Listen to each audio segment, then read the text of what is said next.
Brawn GP, or famously known as the £1 Formula One team. This is the simplified version of the whole story of Brawn GP. Here we go.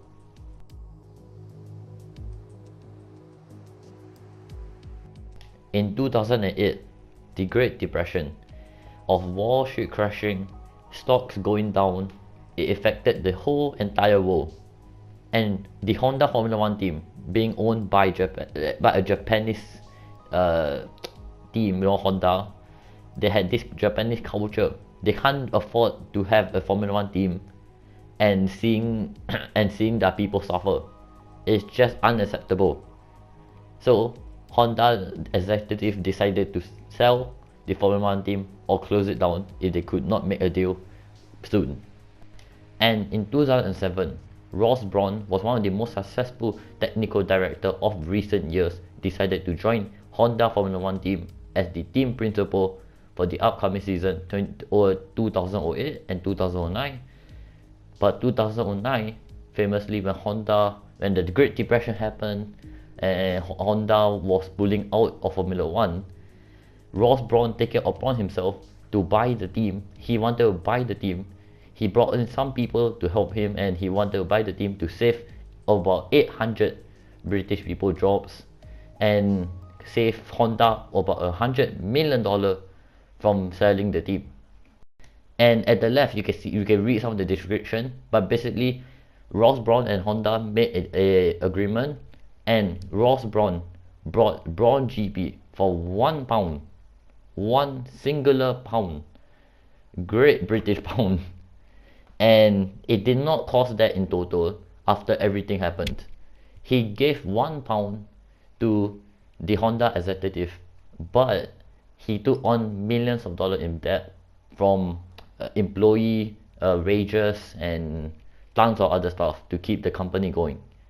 And only in 2009 you can see the Brawn GP race in Formula One. But in 2008, the Honda Formula One team decides to start development for next season car early as their performance wasn't that good on track. And the aerodynamic personnel at Honda have figured out a loophole in the regulations and had basically discovered the double diffuser that two other teams discovered as well, but Honda Formula One team that rebranded into Brawn GP. And when they did simulation on the upcoming car, the simulations showed that the car was about 1.5 to 2 seconds ahead of the next fastest car of the grid. Nobody could believe it. Ross Brawn thought it was an error. The whole Brawn GP team thought there was an error, and they had nothing to expect for pre-season testing or just testing alone.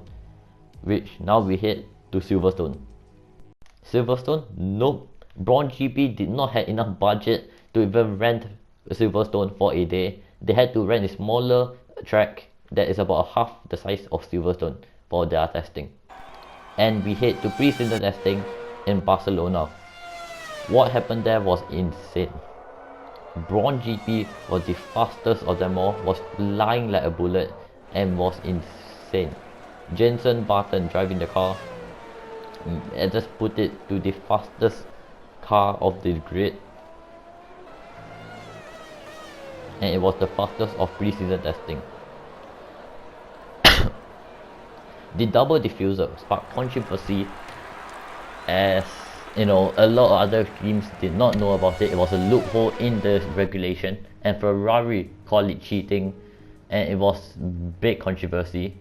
And a lot of teams were protesting against the legality of the double diffuser, which it was brought to the FIA, and the FIA, before the first race of the season in Australia, the FIA granted that the double diffuser was perfectly legal. And while protesting, even though FIA said it was legal, all the teams continued protesting against it, and it was brought to international court, like something like that, but like bigger court basically, in like I think a few races later. And yeah, it was just insane. While all this team was protesting against the double diffuser, they were actually building or creating their own double diffuser, as if it's not banned, they must add it because they'll be lost. They'll be at the back of the grid if they don't do it. So if they want to stay in front, they got to add it. So they're developing it as well. And for the 2029 season, wait, 2009 season, 2029, you heard nothing. For the 2009 season, Braun GP heads to Australia with the double diffuser being legal. Braun GP was rapid for the first half of the season.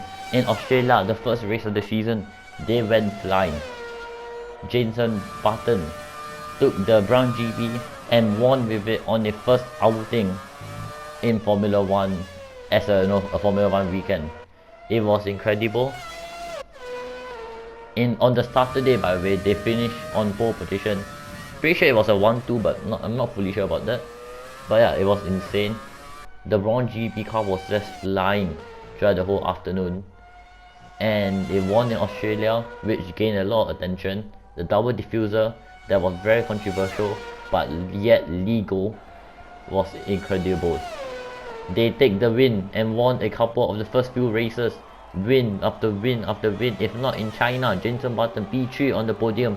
It looks like nothing is stopping them except in Silverstone, where all things drop.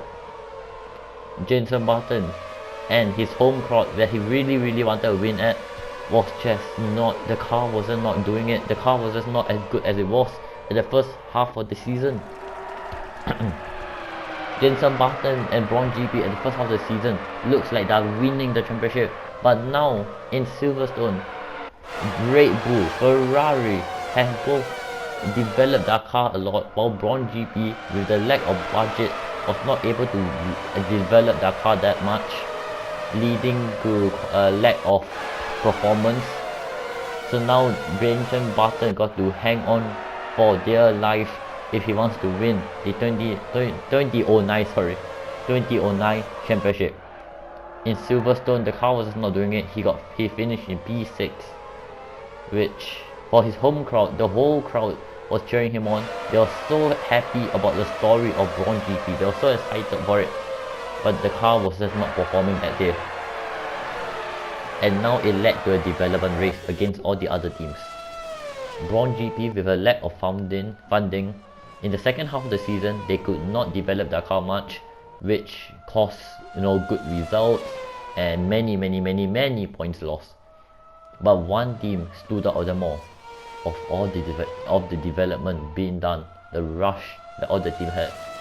It was Red Bull, who had developed their car the best, the faster, the most efficient, and they were catching Braun GP. They were gunning for the driver trophy, as the constructors standings had been won by Braun GP comfortably, which in the first season, that was insane. Jenson Button leads, Sebastian Vettel in second of the driver standings. Sebastian Vettel was gunning for it. He wants to win that championship.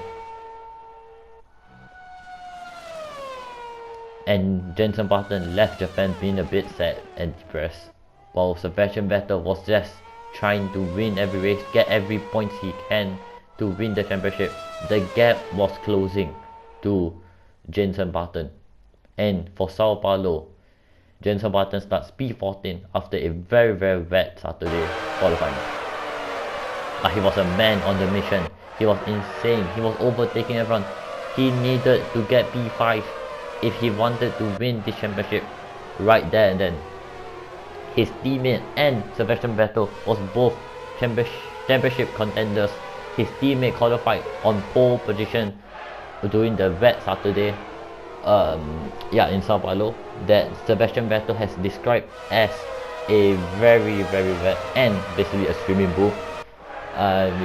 Sebastian Vettel described it as a swimming pool basically. And Jenson Button was a man on a mission. He was now P6.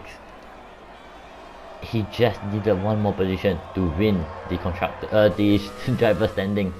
There he was, making the overtake. He is in B5. He got to hold it to the end of the race if he wants to win this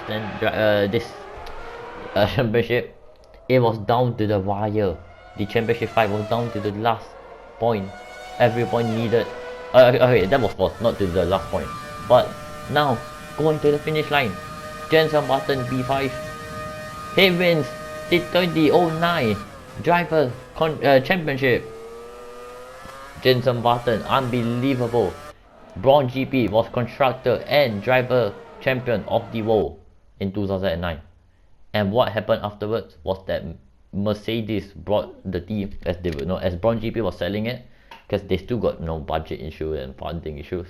They sold the team after a very, very insane season of them winning both trophies in their first and only season in Formula 1. And yes, after Mercedes brought it, and after a few years, they had Michael Schumacher, and when it went to the hybrid engine era, Mercedes destroyed it. Mercedes went on to win 8 constructor standings and 8 constructor championships, and 7 driver standings in a row. The amazingness of the Mercedes could not be done if Ross Brawn did not buy the failing, the about to be closed down Honda Formula 1 team. As said, okay, if Ross Brawn did not buy the Honda Formula 1 team and make it into Braun GP, Mercedes dominance in the hybrid engine era might not have happened. With that, I end the video here. My throat is killing me. This is an insane video. I spent so long on it. Holy cow. Legit, I spent so long on this video. I hope you all enjoy. Sorry that you need to hear me talk for the whole video, but it's part of it, this type of video type, it's part of it. This is my first ever time doing this type of videos, and damn, my throat is killing me. Holy cow, I need to drink a lot of water after this. But yeah, I hope you all enjoy. Thank you for watching this video. I'm Neos, and goodbye. Bye bye.